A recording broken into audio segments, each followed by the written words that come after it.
Hello and welcome to a book update. A book update.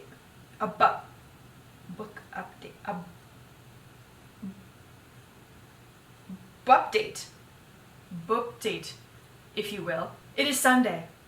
It is sometimes my favorite day of the week. Sometimes it is my least favorite day of the week.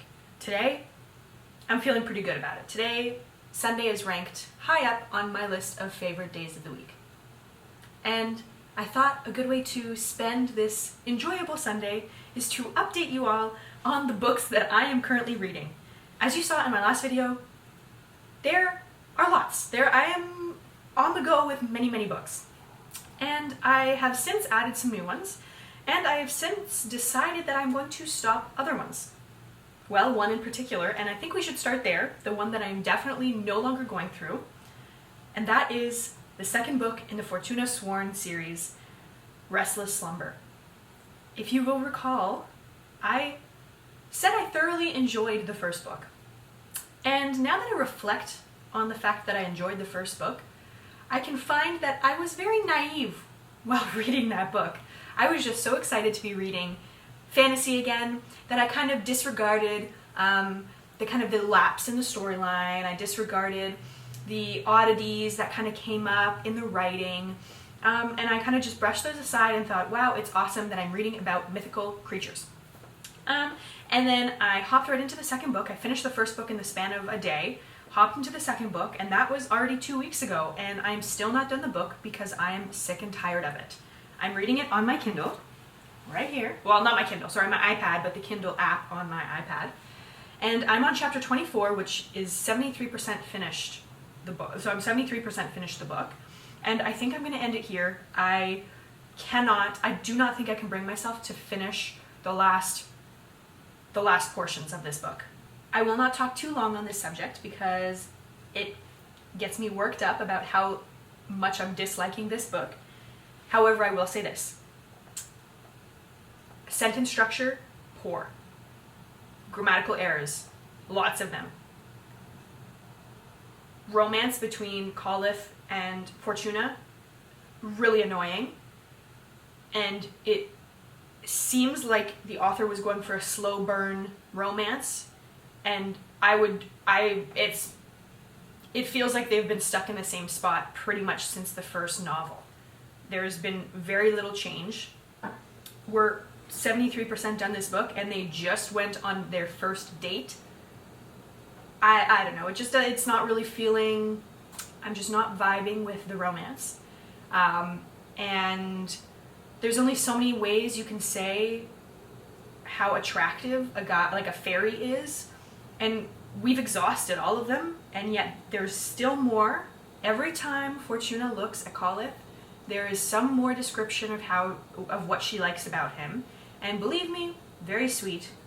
I'm sure Caliph is very humbled to know how highly Fortuna thinks of him in regards to his appearance. However, as a reader, I am sick and tired of reading about it.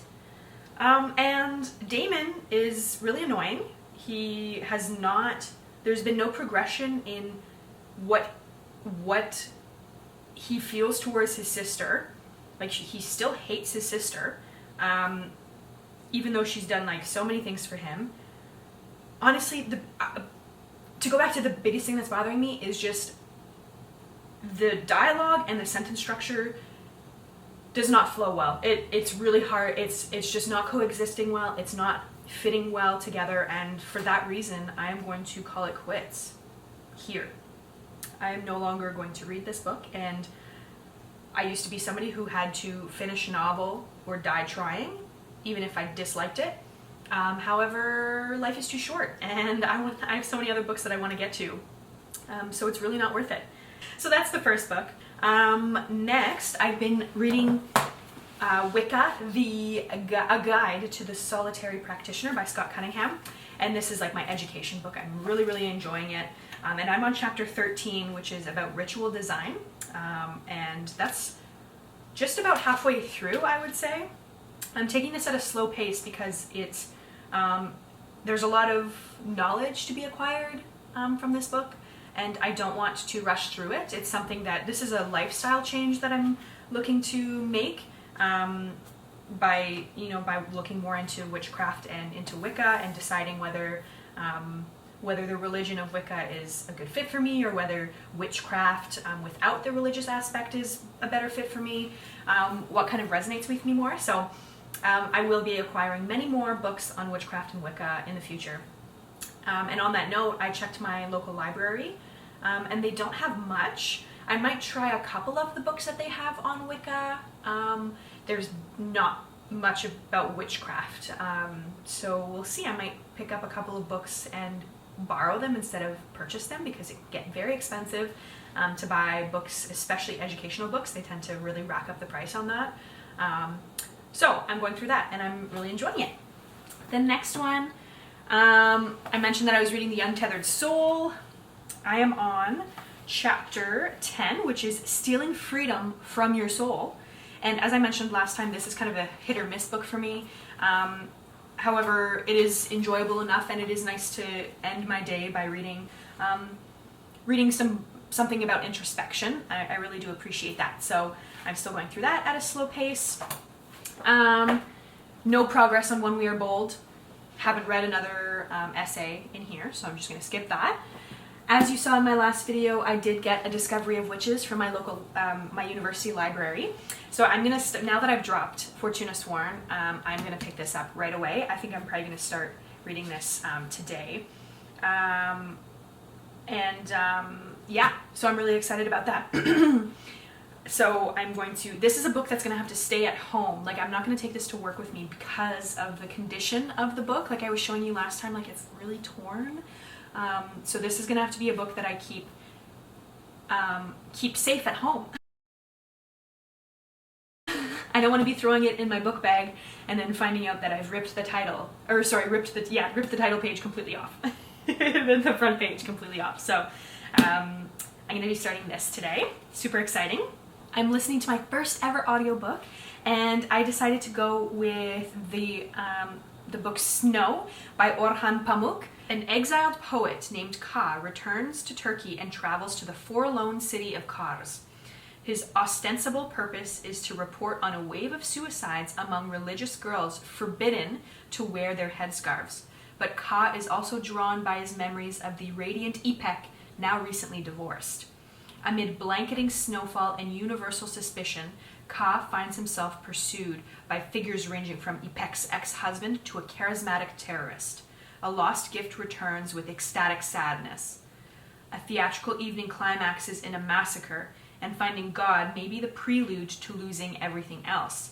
Touching, slyly comic, and humming with cerebral suspense, Snow is of immense relevance to our present moment. That is probably the best way to say any of this. That description is the best. I can't add anything to that.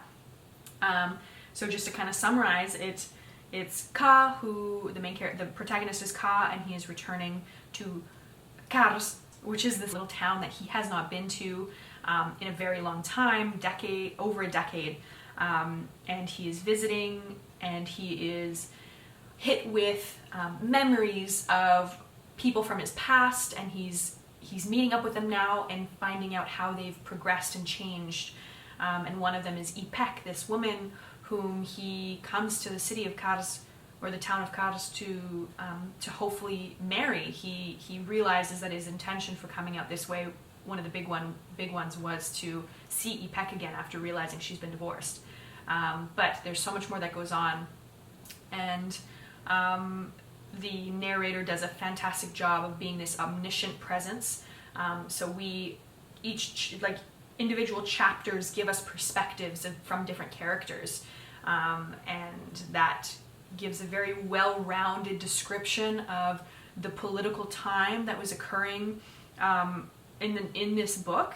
And it's factual that it did happen, that in Turkey there was this surge of stopping women from wearing their headscarves, their hijabs, because it was seen as a religious symbol that shouldn't be in public spaces. And so women were stopped from even going into classrooms and attending school if they wanted to wear the hijab. So they had to choose between honoring their devotion. They have this deep devotion to God, and they want to honor their religion by wearing the hijab, or they get a good education. They can't have one or the other. And so it is a deeply saddening occurrence that is still present to this day in certain areas. It is just another reminder to me how much shit women have had to go through.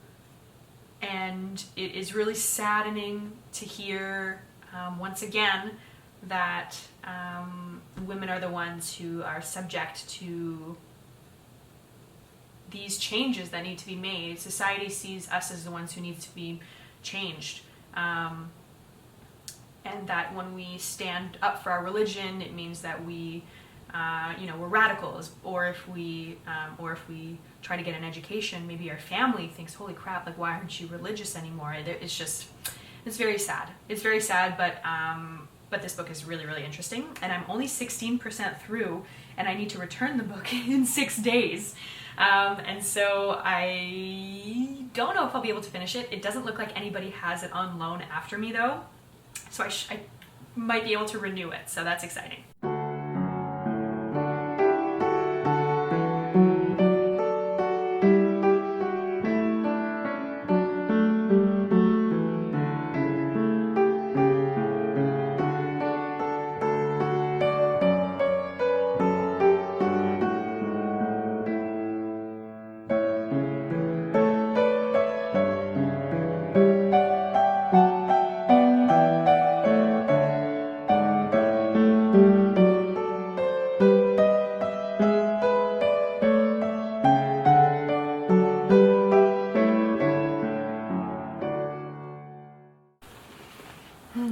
Good morning, dear friends. Today is a Tuesday, and I woke up this morning with the anticipation of doing a lot of schoolwork, catching up on some things that maybe I'm a little bit behind on.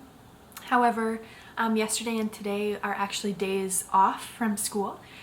So my university gave us some study days kind of in a random time throughout the semester, and it turns out that it is yesterday and today. And yesterday I worked all day at my job, and today I think instead of doing schoolwork, I might try and take advantage of the actual opportunity to take a day off. It's much different, because obviously I'm not attending classes on campus, and so it's not that big of a deal for me to have a day off, because I still will, I can still just sit at my desk and do schoolwork at home. However, I do normally have a class through online at a certain time on Tuesdays, and that isn't happening today. So that's a nice kind of little reprieve. And I think what I would like to do instead is spend some time reading. I started The Discovery of Witches by Deborah Harkness a couple of days ago, and I'm loving it. So I think I would like to spend some time reading that for a lot of the day today.